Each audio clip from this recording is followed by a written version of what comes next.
It was a hot and dry California afternoon when Linda walked down her driveway to check the mail. Nobody knew it yet, but the heat charging the air would soon fuel the infamous Laguna Beach fires of 1993. She lingered there for a minute, flipping through the mail and feeling the sting of a blister. High heels in the heat, never an easy combo.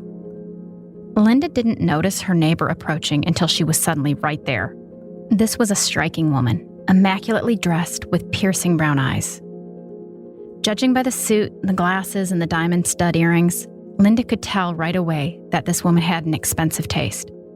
She looked great, and she knew it. They started talking.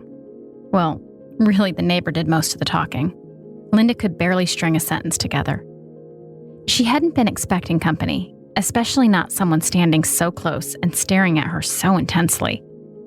It was a little intimidating, this level of attention. It kind of felt off. Linda couldn't put her finger on it, but her palms were sweating and her heart was racing, and it almost felt like a sense of danger. She was also a little intrigued. This woman was charming and seemingly powerful. And the ferocity of her gaze towards Linda, it was unnerving. It turns out her neighbor was a psychologist. Linda was intrigued by this too. She and her husband were having a hard time, and she knew she had some things from her past she needed to work through. Maybe it'd be helpful to talk to someone. Maybe that someone could be this woman. She was intimidating, sure, but she was so impressive, and she seemed so interested in getting to know Linda. The woman pulled out her business card and told Linda that they should definitely talk more. "Call me," she said, her voice silky smooth and perfectly precise. "Call me anytime." I'm Leah Denton, and this is Psychotherapy, a show dedicated to providing survivors of therapy harm a platform to share their stories, and to offer language for those of us trying to make sense of our own experiences with the psycho in the therapist chair.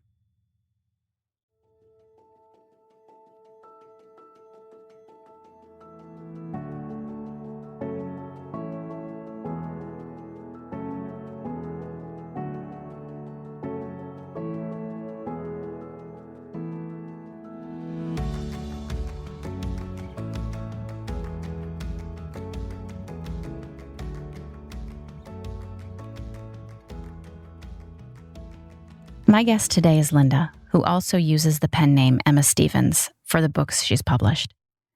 Linda's story about her relationship with the psychologist she calls Dr. Brenner in her book, A Fire is Coming, is the stuff of nightmares. And as you listen, it might be tempting to think, well, that was a long time ago. I'm sure things are better now. So it is worth mentioning right off the bat that Dr. Brenner is still a licensed clinician and still seeing clients to this very day. We'll get back to that fateful day by the mailbox soon, but first, let's back up. Linda's birth mother gave her up when she was a baby, and after a few months in foster care, she and her brother were adopted by a new family. Adoption at any age can be fraught with trauma. When the earliest process of meaning-making and connection-building are jolted by separation and a new environment, the effects can be profound and long-lasting. That might sound like common sense, but it isn't always obvious to everyone. A lot of people, especially when Linda was born in the 60s, think of adopting a newborn as a blank slate. Like, this baby can't remember anything it's been through, so you're getting a totally clean start. And this was also the case for Linda's adopted parents. It was like your birth process was thwarted because you were immediately separated, and that's just not really the way nature intended things to be. So when I was in my adoptive home with people that hadn't done their homework about how to bring in an adopted child into a home and not think of them as a blank slate, I know that was the idea at the time, that a baby has no history, and especially an adopted baby will never know the difference. Just bring them in your family and make them what you want them to be.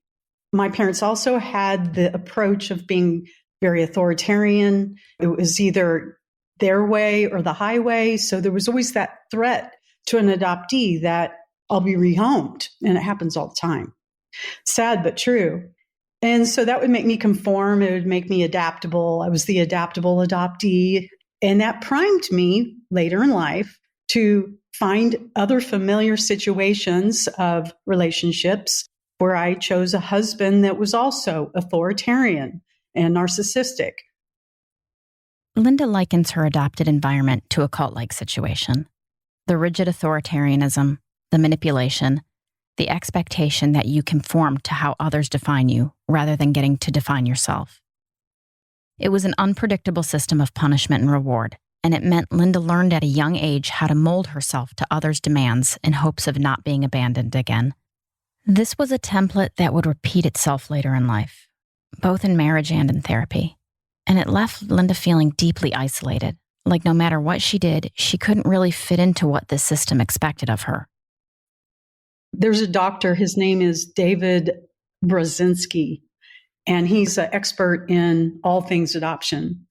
And he says whether a adoptee admits it or not, they're always searching, because when you look in a mirror and you've never met anyone else that has any of your characteristics or looks the way you do, acts the way you do, you're always searching. You look in a mirror and you say, I wonder where I got my eye color from. I wonder where my hair came from or why my nails don't grow. So for me, I was always thinking, where is this biology that is being kept from me? I couldn't even have my original birth certificate or my medical information. I was told that your life started when you came into this adoptive home and nothing else matters. Things got worse when she was in her teens, as her adopted mom grew more and more frustrated at the obvious differences between them, at all the ways Linda was failing to properly mirror her. Her parents were also furious about her eventual efforts to find her birth family, and they vowed to disown her if she ever went through with it. After college, Linda knew she needed to get away, so she decided to leave Oklahoma and move out west. So I get to California, I get this advertising job right off the bat, and I meet Rick within the first week of being there. And so I'm thinking everything's falling into place and this is terrific. And now I have this older man that has a creative position in the advertising agency paying attention to me. And my family in Oklahoma is saying, you're never going to make it. In fact, you're going to have to become a whore to be able to survive in California. So I'm thinking, I don't think that's going to happen. I think this man is solid and true, and he love bombed me, and he just said all the right things, and I fell right into his hands. And he had, as I have learned now, very many narcissistic tendencies and traits. We'd only been married a year, and we already had marital problems, a sexual problem that he no longer was interested. So I kept asking him to go to a doctor to figure this out. And I ended up at the mailbox meeting my neighbor, who's the psychologist. And I thought, how perfect. And here she is offering her help and handing me her card. And I briefly tell her that I'm looking for help with my marriage and with adoption angst that I hadn't quite figured out, or it was still very much within me. And she was all too happy to see me the very next week in her office. And that's when our therapy sessions began. Linda's marriage echoed much of what she'd experienced in her adopted home. Rick was controlling, and he used his power to dictate the terms of their relationship. And Linda was already well-trained in complying with the demands of others. She knew this wasn't right. She knew she needed something different, but she didn't know how to change things. So that warm afternoon by the mailbox seemed almost like fate. Yes, her new neighbor was intimidating, and there was something a little off about her that Linda couldn't put a finger on. But she was so impressive and charming, and so very interested in Linda. Not to mention she might actually be able to help. It was enough for Linda to feel a glimmer of hope. So I was very excited and feeling very lucky to be going for my first appointment. And when I walked into her office, it was apparent to me that she was well accredited with all of her certifications on the wall. And the office was very finely appointed, nice furniture, nice furnishings and everything. I was so intimidated because I didn't really know what I was going to say to this person and just had that total feeling of being intimidated. This psychologist, who Linda calls Dr. Brenner, told her that it was important for them to build a bond as quickly as possible. So she suggested meeting twice a week, and she gave Linda her personal phone number and told her to call anytime she needed, day or night.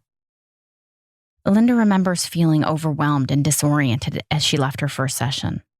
She still wasn't sure what she was feeling exactly, but she knew it was big.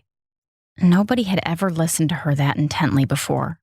No one had ever seemed that eager to build a genuine connection with her, to learn who she truly was. Those big but confusing feelings continued as they grew closer.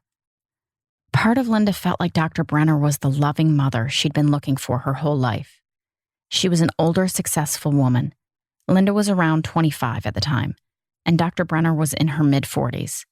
And she was stunning, always immaculately dressed with her fancy suits and matching pumps, her expensive Lancome perfume. The intensity of her attention and the quick depth of their bond was enthralling to Linda. But very faintly at first, alarm bells started ringing. Was she being forced to conform to yet another authoritarian figure? Was this really what a healthy clinical relationship should look like? She would use a lot of excessive touching. It began with just a hug at the end of every session. I might be crying or something because we did some deep work. And it was a loving mother hugging me. And so that really appealed to me. But as time went on, it became a hug in the beginning of the session and a hug after the session. And then it became the hugs being longer and longer. And my red flags were going off because I'd get uncomfortable when the hug lasted too long because I was thinking, what are we doing here? Should I drop my arms? Should I pull away? And so I did do a little of that, but she would act as though that was just normal. That hug was just perfectly fine. And we just go on about whatever the session was talking about. But after that, then she had this bucket chair movable, and she kept getting closer and closer to where my bucket chair was until finally towards the end of where she's almost got me completely indoctrinated, our knees are touching. My bucket chair to her and our knees are touching. Then it's maybe her hand on my knee. And I don't know if you've ever heard of fawning, the response of where you've got your adrenaline on the gas pedal, but you have your red flag intuition on the brake. And so you're just kind of spinning. You're paralyzed. You don't know what to do. Here's where some psychoanalysts, if they were observing these dynamics, might start talking about transference. This is one of the most pervasive topics in therapy, even while it's also one of the hardest to quantify. At its most basic level, transference is when a client transposes feelings from another relationship onto how they feel about their therapist. Say, for example, something about your therapist subconsciously reminds you of your estranged dad, so you start to resent them even if you don't understand why. Or maybe something about your dynamic echoes a romantic relationship you had, and consciously or not, you start to feel intense attraction to your therapist. It's rarely that cut and dry in practice, but many clinicians say this is where the magic happens. Past experiences come to life in the room, and you get to work through them together and learn from them, or so the theory goes. The problem is that harmful therapists too often wield the notion of transference to deny their clients' perceptions, or as a cop-out if they're uncomfortable about some tension in the air, be it romantic tension or hostility or something else entirely. If you sense something inappropriate or harmful going on, they'll tell you it's all in your head, that you're projecting from somewhere else. It couldn't possibly be their fault.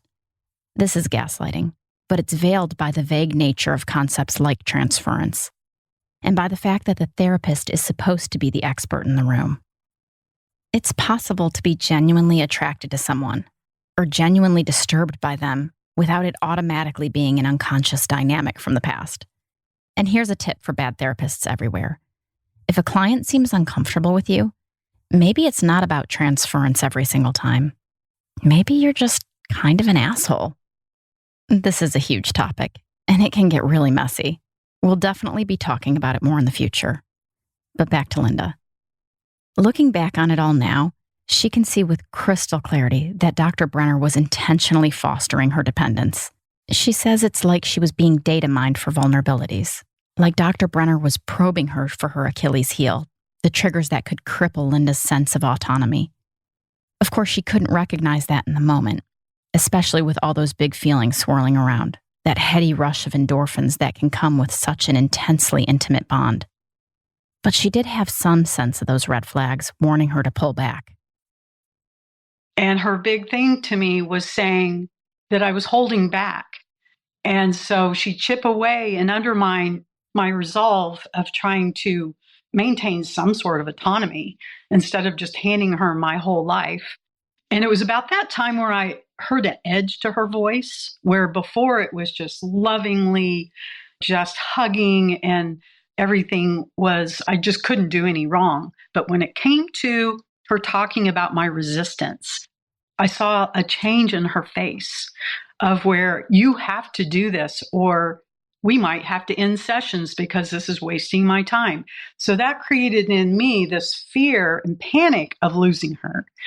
And that's what I call her system of punishment and reward, of where she would love bomb me for a reward. And the punishment would be, well, I don't know if I have time in my schedule for you anymore. Linda could not bear the thought of losing their relationship, and Dr. Brenner convinced her that any semblance of resistance would hinder the possibility of a therapeutic breakthrough. So she gave in and became more compliant. That carefully cultivated sense of dependence did its job, and Linda handed over the reins. She would do whatever it took to stay in Dr. Brenner's good graces. And so it got so much to the point where she did try to control me. It happened after I didn't do something she wanted me to do. And that's when she said, I think you have personality disorders. You're either bipolar, borderline personality. You have the traits of both of those. I just have not decided which one you are yet. I tried to get an immediate session with her to explain to me why she would say that. And so that's when she used that punishment part where I can't get you in to see me for, I don't know, maybe a week or two. And she wouldn't answer her phone. All of a sudden, I couldn't phone call her the way she said I could anytime. Finally, I did get in to see her. And by then she was ready because she saw that I was just a total mess. I was distraught. I thought I was going to lose her. And I think now that I know what I know, that it was really, if you scale it back to what my core issue was, it was being the deprivation of emotional neglect, abuse, being relinquished as an infant from a mother I never saw again, and then being adopted into a family that didn't treat me very well. And so there's that deprivation. And I truly believe that's what it zeroed in on. So I was willing to do anything. That was the most important thing to me. It wasn't my self-respect. It wasn't love for Rick. It wasn't anything else other than I can't lose her. This kind of manipulation is, for lack of a better word, crazy making. Linda was intimidated by Dr. Brenner's authoritarianism, and yet it felt so good to have a mother figure fixate on her and want to take care of her. Even when she was confused by some of the red flags, she found herself counting the days until her next session. She couldn't wait to go back. In the quest for Linda's complete and utter dependence, Dr. Brenner needed to eliminate anything else that she might depend on. So she zeroed in on her marriage to Rick, fixating on the problems in their relationship and urging Linda to leave him. It's obvious they didn't belong together, she said. If you were mine, she said, I would treat you so much better.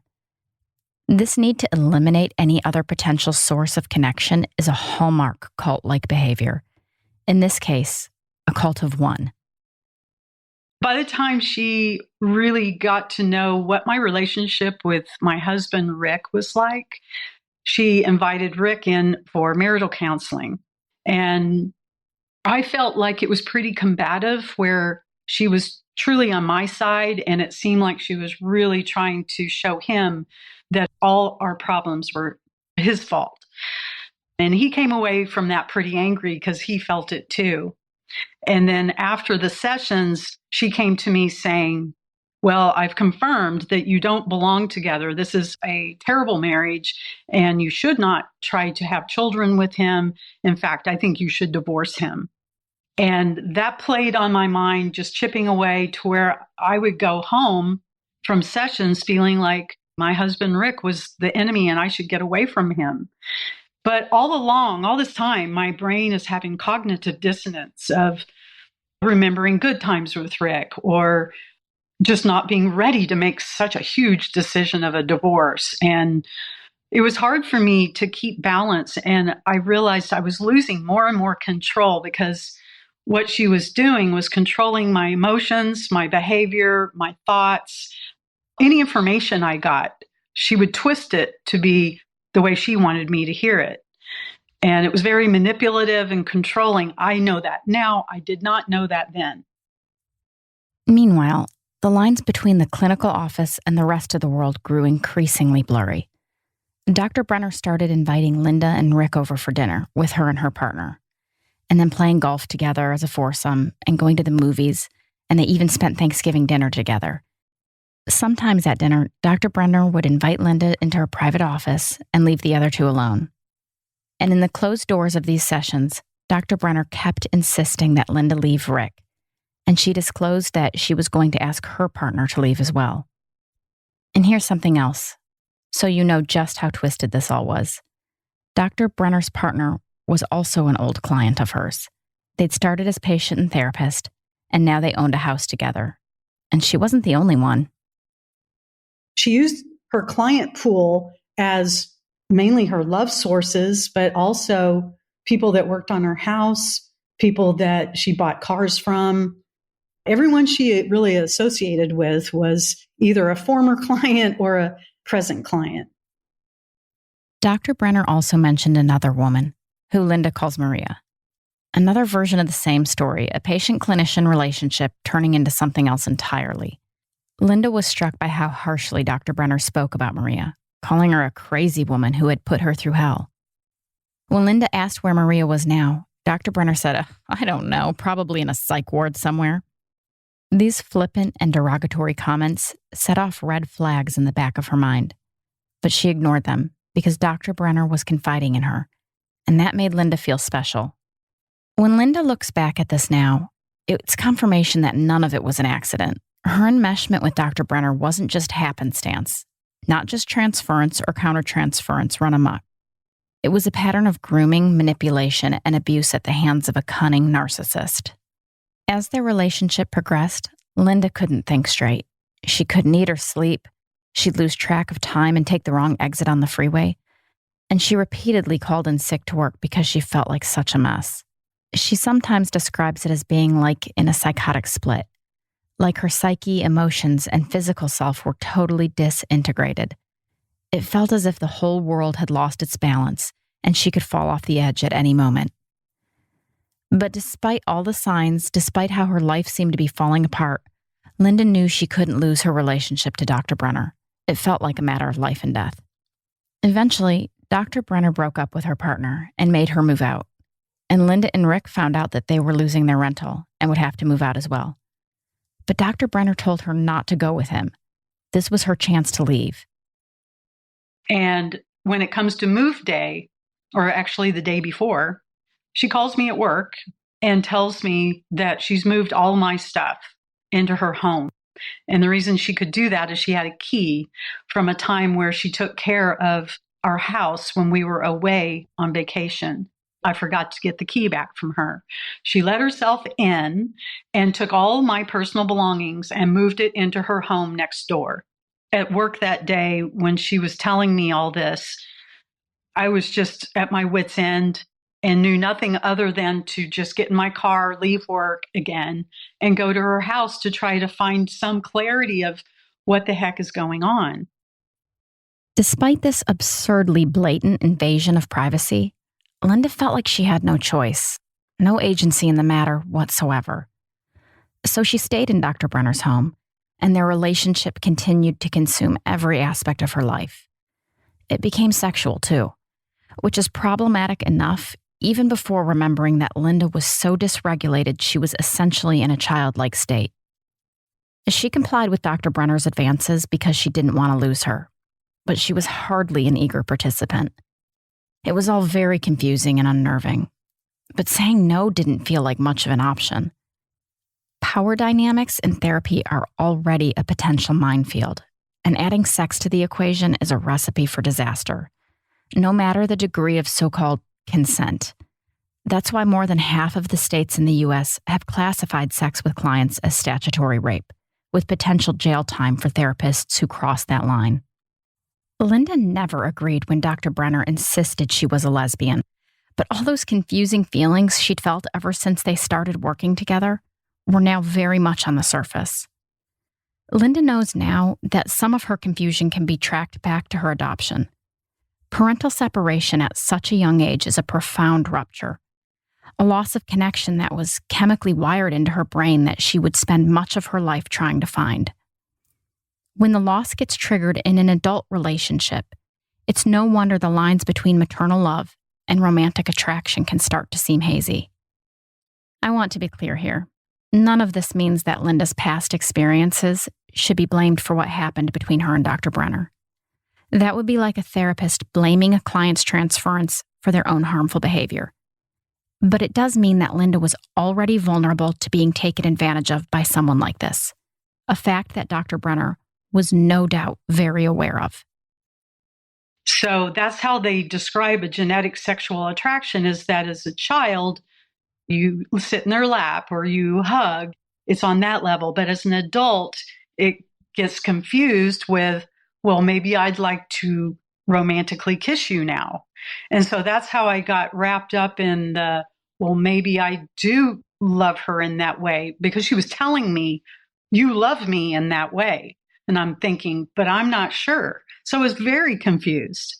But she used that on me often, of saying, you know, you're a lesbian. You're just trying to resist, just like you have all throughout our sessions, and you need to come to terms with it and face reality. Rick was living at a new place nearby, and he had been growing worried about Linda's situation. So did Dr. Brenner's partner when she learned that they were living together. Eventually, Rick tried sharing his concerns. This was kind of prior to cell phones, so there was no calling me, but we did work at the same ad agency, and we would run into each other, and he would talk a little bit, but I think by then, at that point, things had progressed to where he knew I was a lost cause. And so he would choose his words very carefully. And sometimes he'd go and talk too much to me, and then I would just get angry at him. And so he learned that if I'm going to get through to her, I'm going to have to really choose the phrases and words that I say to her to get her to hear me. So at this point, Rick actually does a pretty good job at doing some research about what sociopaths do. They all have a very similar approach of how they indoctrinate people. It's not really rocket science. And he was feeding me that a little at a time. That's when the clarity started to really break through. And it just gained speed over the next month to where I was able to, at least for a short amount of time, have a burst of energy and clarity to realize everything that had been going on. That fleeting clarity was countered by familiar feelings of dependence. Linda still could not imagine losing this relationship with Dr. Brenner. Meanwhile, Rick kept researching manipulation and how cults, even one-on-one cults like this, use indoctrination to keep people in line. Even today, while fully recognizing his flaws, Linda is grateful to Rick for how he shared his concern and how he pointed to specific red flags that might help her grasp the severity of her situation. And he said, is she asking you to take care of her home now? Is she asking this, this, and this? And I had to admit, oh my gosh, just this morning, she gave me a to-do list that is like 9 items deep, and it's very specific. It's like not just pick up dinner, it's pick up dinner with this kind of salad, and if you don't bring the garlic bread, then there's going to be hell to pay. Or I just started feeling that noose around my neck getting tighter and tighter and tighter. Dr. Brenner had always been domineering and controlling, but it reached a new level while they were living together. When Linda didn't behave how she wanted, Dr. Brenner would level wildly unfounded accusations at her, or even slam her against the wall. More and more, Linda was beginning to see how the impressive facade of Dr. Brenner's maternal authority had been hiding something much more fragile and grotesque. I certainly wasn't listening to anyone, even though I knew something was horribly wrong. I wasn't feeling well at all. But by the time I move in with Dr. Brenner, her mask really starts slipping because even the best sociopath can't hold it together all the time. Her face would just get so distorted like a monster. And so the more and more I saw that behavior in her, it helped me kind of wake up a little bit enough to think, I need to get to safety. Part of what eventually helped Linda remove herself from the situation was the sinking realization that her relationship with Dr. Brenner reflected, in some ways, the trauma bond that she had with her own adoptive parents. The cultic methods of control, the authoritarian need for conformity, the deprivation wielded as punishment, it all started feeling way too familiar. When Linda looked at Dr. Brenner, instead of seeing the elusive, loving mother she'd always longed for, she saw only the angry mother that she grew up with. So she started building up the courage to leave. The final push she needed came one night when Dr. Brenner started talking about Maria, one of the other former clients she'd been enmeshed with. It was only until Dr. Brenner said, now she's threatening to kill herself. That was the last night I was with her. And I said, well, what would you have done if she had killed herself? And that's when Dr. Brenner went into Dr. Jekyll and Mr. Hyde, because she didn't like me asking that question at all. It was hitting a little too close to home of, hey, I see you underneath that mask. And she didn't want to be discovered like that, so she was furious. Linda heard Dr. Brenner blaming Maria entirely for her problems, showing no interest in reflecting on how her own actions might have harmed Maria. Now, after about a month, Linda knew it was time to go. It was pure adrenaline, and I didn't really think too much of what is going to happen after I get all of my stuff, pack my car, and get away. And I wasn't even certain I was going to get away in time.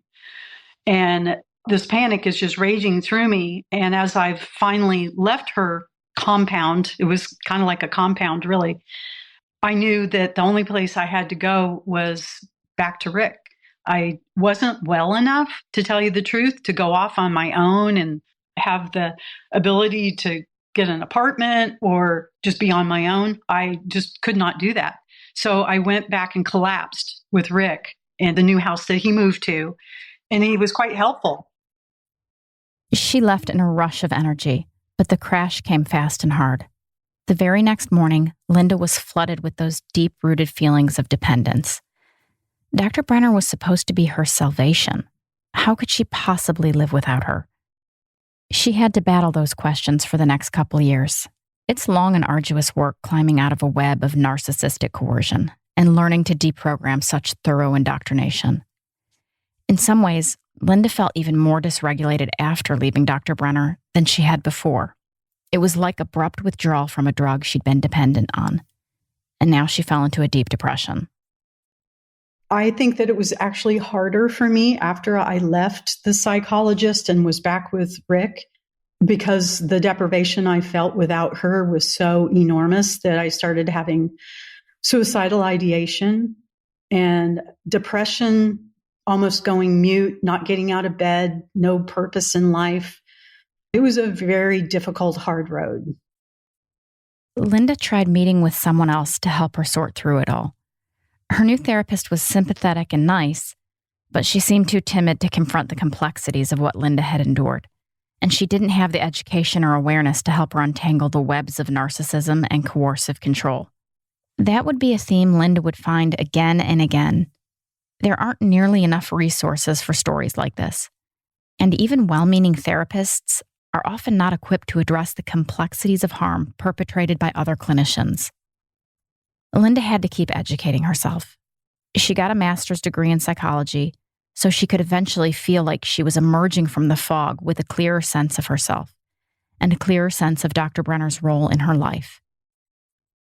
I had to have radical acceptance that she was who she was. You know how we romanticize that one good time and thinking, oh, if we could just get back to that, or she listened to me so much. I felt heard and seen. But I had to have radical acceptance that she was who she was. Part of Linda's ongoing education was learning more about how cults function and how they come in all shapes and sizes, from large-scale groups you might see in documentaries or the news, to multi-level marketing and financial scams, to one-on-one cults that develop in therapeutic or religious settings. The work of Dr. Janja Lalich, who wrote about cults in Take Back Your Life, has been particularly helpful to her. Lalich also wrote a book called Bounded Choice that helps explain why even healthy, intelligent people can all too easily get caught up in cultic situations. That's one of the reasons it's hard for Linda to talk about her experience. Too many people would say things like, well, why didn't you just leave? Couldn't you have gotten out of there sooner? The assumption is that cults and narcissists only prey on people who are already too broken or too feeble-minded to think for themselves. But the idea of bounded choice helped Linda understand how predators like Dr. Brenner work to systematically cut off your connections to others and narrow your sense of freedom and agency, to the point that any choice you make really doesn't feel like choice at all. And you hear it all the time from people who leave cults or escape abusive relationships. I never thought it could happen to me. I thought I was too fill in the blank, too smart, too strong, too secure to be taken advantage of like that. One of the commonalities of a coercive control situation is that none of us walk around saying, I think I want to go crazy over my therapist or my psychologist. I think I want to join a cult. No one does that. What they get you to buy into is that kernel of truth that they present you.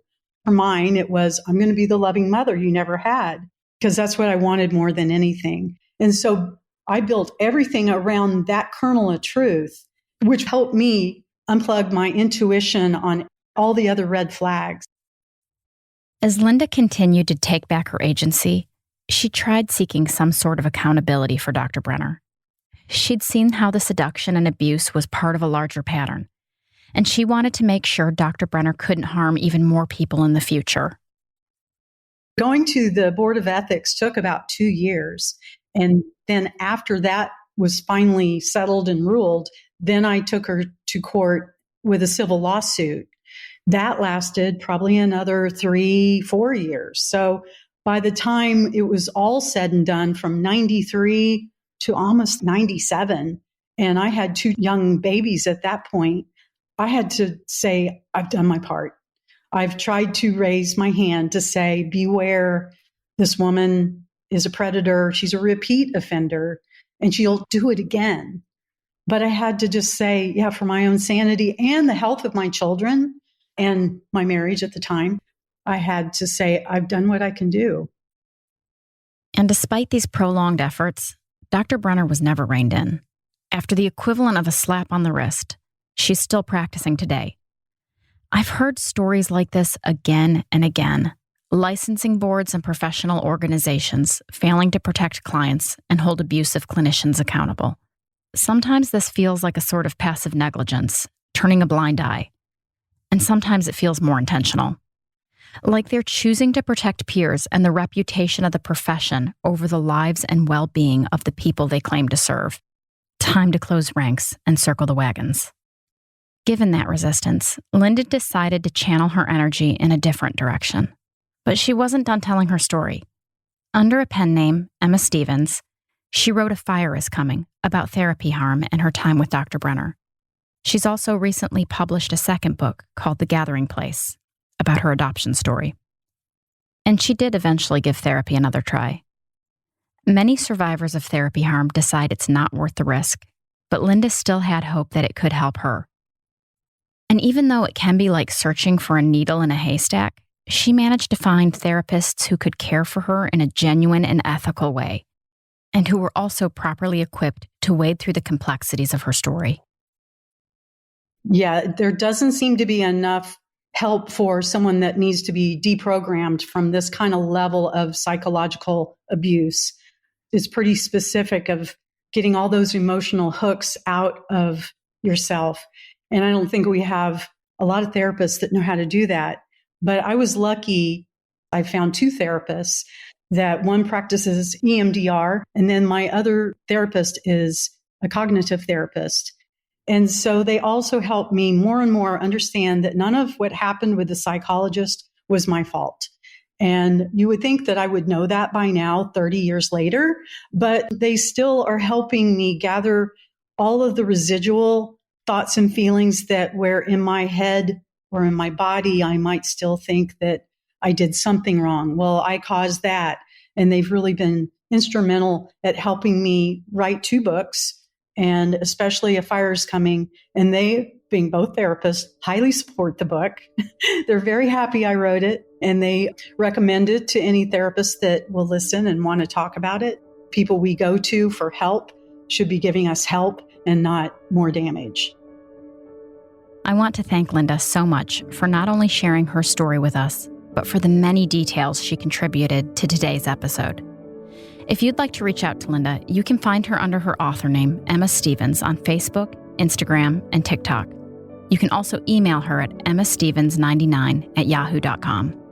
And as always, thank you to the writer of this show, Bo Denton, for his time and attention to detail.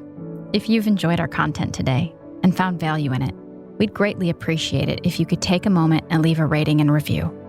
Your feedback helps us grow and improve. And until next time, thank you for listening.